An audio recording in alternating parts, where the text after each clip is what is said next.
नोरमा group, जो सोचता है वो करता है। आपके अपने सपनों का आशियाना। नमस्कार। भारत लाइव देख रहे हैं आप। देखिए, इन दिनों बिहार विधानसभा 2025 की चर्चा जोरों पर है। इससे पहले आपको बताते चले कि जो रणनीतिकार रहे हैं प्रशांत किशोर, उनकी भी पार्टी का पदार्पण इस चुनाव में होने वाला है। इस वजह से इस चुनाव को पूरे देश भर में लोग बड़ी रोचक दृष्टिकोण से देख रहे हैं। आपको बताते चले कि एक अनौपचारिक मीटिंग में पत्रकारों के साथ बातचीत करते हुए प्रशांत किशोर ने बड़े खुलासे किए हैं। कल देर रात प्रशांत किशोर के आश्रम में पत्रकारों, पटना के जो पत्रकार हैं उनके साथ एक मीटिंग की गई, एक औपचारिक मुलाकात की गई और उस पर कई तरह के सवाल आए, कई तरह के प्रशांत किशोर से के निजी जीवन से रिलेटेड सवाल आए। नीतीश कुमार और प्रधानमंत्री नरेंद्र मोदी के साथ जब वो समय बिता रहे थे उस समय के सवाल आए। तो उन सभी प्रश्नों के जवाब में प्रशांत किशोर ने क्या कुछ कहा है ये भी आपको बताएंगे। लेकिन इस पूरे बातचीत के क्रम में प्रशांत किशोर ने एक महत्वपूर्ण बात यह बताई कि जो एनडीए का सीट शेयरिंग का फॉर्मूला है वो क्या होने वाला है। हर किसी की नज़र अब एनडीए का जो सीट शेयरिंग है, कौन बड़ा भाई होगा, कौन छोटा भाई होगा, चिराग को कितनी सीटें मिलेगी, उपेंद्र कुशवाहा कितना पर मानेंगे, मांझी का क्या होगा, इन सब बातों पर साफ साफ प्रशांत किशोर ने क्लियर कट बताया है कि देखिए, हम इतने दिन रणनीतिकार रहे हैं तो हमको ये फॉर्मूला पता है कि एनडीए में सीटों का बंटवारा कैसे होगा। तो इस फॉर्मूले के बारे में भी हम आपको बताएंगे। लेकिन इससे पहले आपको बताते चले कि जनसुराज के सूत्रधार प्रशांत किशोर पार्टी की सियासी जमीन मजबूत करने के लिए विभिन्न रणनीतियों पर काम कर रहे हैं। वहीं बिहार की जनता से जुड़ी समस्याओं पर बेबाक अपनी बात रख रहे हैं। इसी क्रम में उन्होंने बिहार में रोजगार और पलायन पर भी खुलकर बात की। आपको बताते चले कि राज्य में औद्योगिक विकास की कमी पर प्रकाश डाला। उन्होंने कहा कि अन्य राज्यों के विपरीत बिहार में स्टील, टीवी या सीमेंट का उत्पादन नहीं होता है। इस औद्योगिक शून्यता के एक ही परिणाम दिया है, बिहार के युवाओं के पास अन्यत्र मजदूरी और नौकरी की तलाश के अलावा कोई विकल्प नहीं बचा है। प्रशांत किशोर की टिप्पणियां आर्थिक ठहराव और युवा श्रमिकों के जबरन पलायन के गहरे मुद्दे पर प्रकाश डालती है। उन्होंने 3.5 दशक से ज़्यादा समय तक बिहार में लालू प्रसाद यादव और नीतीश कुमार के शासन की आलोचना की है। प्रशांत किशोर ने तर्क दिया कि नीतीश और लालू का नेतृत्व औद्योगिक विकास लाने या लोगों के जीवन स्तर को बेहतर बनाने में विफल रहा है। लालू नीतीश के शासनकाल ने केवल समाज को जीवित रहने के लिए मजदूरी की नौकरियों पर अधिक निर्भर बनाने में सफलता पाई है। राज्य में औद्योगिक उपस्थिति की कमी युवाओं को काम की तलाश में पलायन करने के लिए मजबूर करती है, जो अक्सर दूसरे राज्यों में मजदूरी करने के लिए मजबूर हो जाते हैं। इनके अलावा किशोर ने लालू और नीतीश की शासन शैली के बीच समानताएं बताते हुए कहा, लालू और नीतीश के शासन में बहुत अंतर नहीं है। प्रशांत किशोर ने व्यापार और उद्योग के लिए अनुकूल माहौल बनाने में असमर्थता के लिए दोनों शासनों की आलोचना की। लालू के शासन में जनता अपराधियों के हाथों पीड़ित थी, जबकि नीतीश कुमार के नेतृत्व में भाजपा के साथ गठबंधन में नौकरशाही, बाधाएं और भ्रष्टाचार व्याप्त हो गया। अधिकारियों और रिश्वत दिए बिना भूमि दस्तावेज और जन्म या मृत्यु प्रमाण पत्र जैसी बुनियादी सेवाएं प्राप्त करने में जनता को कठिनाई का सामना करना पड़ता है। किशोर का विश्लेषण बिहार में शासन की भयावह स्थिति को उजागर करता है, जहां भ्रष्टाचार और अकुशलता सार्वजनिक सेवा वितरण में बाधा डालती है। यह स्थिति सरकारी अधिकारियों से निपटने में आम लोगों के सामने आने वाली चुनौतियों को भी रेखांकित करती है, जो उन सेवाओं के लिए रिश्वत मांगते हैं जो आसानी से उपलब्ध होनी चाहिए। औद्योगिक विकास की कमी और खराब शासन ने बिहार को आर्थिक और सामाजिक चुनौतियों के चक्र में डाल दिया है, जिससे उनके युवा अपने गृह राज्य के बाहर श्रम बाजारों में जाने को मजबूर हो रहे हैं।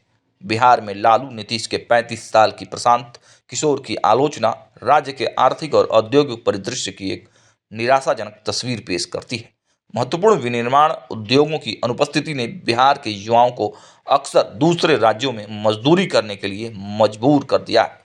यह परिदृश्य भ्रष्टाचार और सार्वजनिक सेवा वितरण में अक्षमता सहित शासन संबंधी मुद्दों से और जटिल हो जाता है। किशोर की टिप्पणियों में बिहार की औद्योगिक नीतियों और शासन प्रथाओं की आलोचनात्मक समीक्षा की आवश्यकता है, ताकि आर्थिक विकास और इसके निवासियों के लिए बेहतर जीवन स्तर का मार्ग प्रशस्त किया जा सके।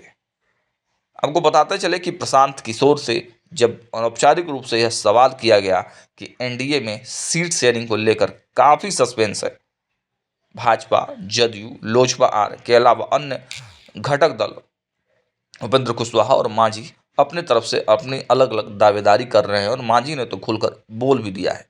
प्रशांत किशोर ने कहा कि मैंने बहुत दिनों तक रणनीतिकार का काम किया है और मुझे इन राजनीतिक दलों के फॉर्मूले अच्छे से मालूम है। उन्होंने स्पष्ट करते हुए बताया कि भारतीय जनता पार्टी 100 सीटों पर, जनता दल यूनाइटेड 100 सीटों पर, लोक जनशक्ति पार्टी आर यानी कि चिराग पासवान की पार्टी 25 सीटों पर और बाकी जो सीटें बची हैं वो उपेंद्र कुशवाहा और मांझी में आधी आधी या थोड़ा बहुत इधर उधर करके बांट दी जाएंगी।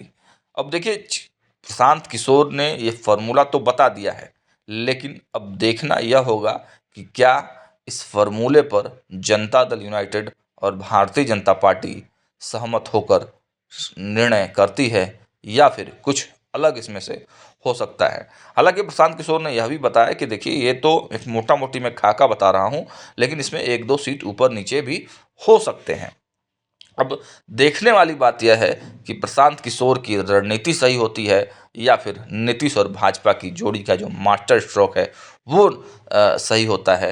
ये बड़ा इंटरेस्टिंग गेम है। अब इसमें प्रतिक्रियाएं भी खूब आएंगी। प्रशांत किशोर ने हालांकि ये तो ऑफिशियल बोला नहीं है, ये अनौपचारिक रूप से बोला और कई मुद्दों पर उनके निजी जीवन पर भी सवाल किए गए। जब नरेंद्र मोदी के साथ उन्होंने समय व्यतीत किया था, उसके बाद मुख्यमंत्री नीतीश कुमार के आवास में वो रहते थे, उस समय के यादों के बारे में जब उनसे पूछा गया तो उस पर उन्होंने कहा कि देखिए मैं किसी नेता के निजी जीवन के बारे में आपको कुछ नहीं बता सकता हूं, क्योंकि फिर उनसे विश्वासघात हो जाएगा। तो उनसे मैं विश्वासघात नहीं करना चाहता हूं कि उनके यहाँ था तो क्या होता था उनके यहाँ। तो इन सभी चीज़ों पर एक राजनीतिक शुचिता रखनी चाहिए और इसलिए मैं उन चीज़ों पर बहुत चीज़ें नहीं बोल सकता हूँ। लेकिन हाँ, और कई मुद्दों पर बातचीत हुई, खुलकर उन्होंने बातचीत किया, हर बात सटीकता से बताई और बेबाक तरीके से अपनी बात को रखी। जो हाइप प्रशांत किशोर को लेकर बनाया जा रहा था, उस हाइप को कम करने का प्रयास प्रशांत किशोर की टीम ने किया। कल मीडिया के साथ एक नॉर्मल जो अनौपचारिक मीटिंग हुई, इसमें बहुत सारे पत्रकारों से पहली बार भी बातचीत खुलकर प्रशांत किशोर ने की। इससे साफ साफ यही पूरे मीटिंग से निकल कर सामने आ रहा है कि मीडिया फ्रेंडली होने की दिशा में प्रशांत किशोर आगे बढ़ रहे हैं। हालांकि मीडिया बयानों में, इंटरव्यूज़ में वो काफ़ी एरोगेंट दिखते हैं और ये सवाल भी उनसे पूछा गया तो उन्होंने कहा कि हाँ, थोड़ा सा मैं एरोगेंट हूँ, लेकिन मैं इसको बहुत जल्द ठीक कर लूँगा। फिलहाल इस वीडियो में इतना ही। देखते रहिए भारत लाइव। बहुत बहुत धन्यवाद। आपके सपनों को हमने सजाया है, ई होम्स पैनोरमा को हमने बनाया है। ई होम्स मेरा एक सपना था जिस पे मैं पिछले 4 साल से काम कर रहा था। हमने जो बनाया है वो सबने है माना।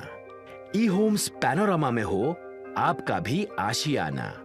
और फाइनली हमने 2021 में इस प्रोजेक्ट को लॉन्च किया। बहुत लोग अप्रिशिएट कर रहे हैं कि पूर्णिया जैसे शहर में, बिहार के, एक तो बिहार की बात करें उसमें भी पूर्णिया जैसे छोटे जगह में इस तरह का लाइफस्टाइल देना, ये सुन के हम लोगों को बहुत अच्छा लगता है।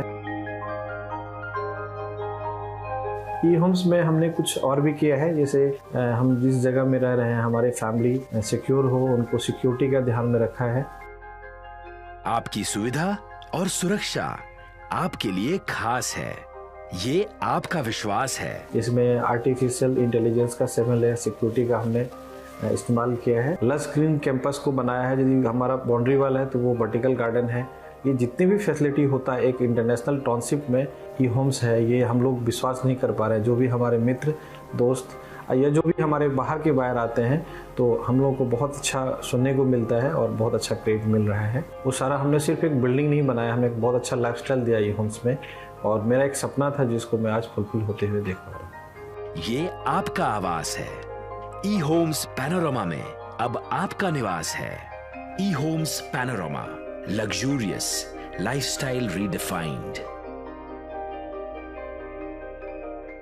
पनोरमा ग्रुप, जो सोचता है वो करता है। अगर ये वीडियो पसंद आई और वह बिहार के राजनीति और बिहारियत से सरोकार रखेनी तो सब्सक्राइब बटन दबा के चैनल के सब्सक्राइब कर ली। ओजे एगो घंटी बा, ओकरा बटन दबा देला से कुल सटीक और मारक खबर रुआ मुफ्त में मिल जाई। अगर रुआ पत्रकारिता के हमनी के नया प्रयोग में सहयोग कर चाहतानी तो ज्वाइन बटन दबा दी। पेटीएम नंबर नोट कर ली 9386 816 700।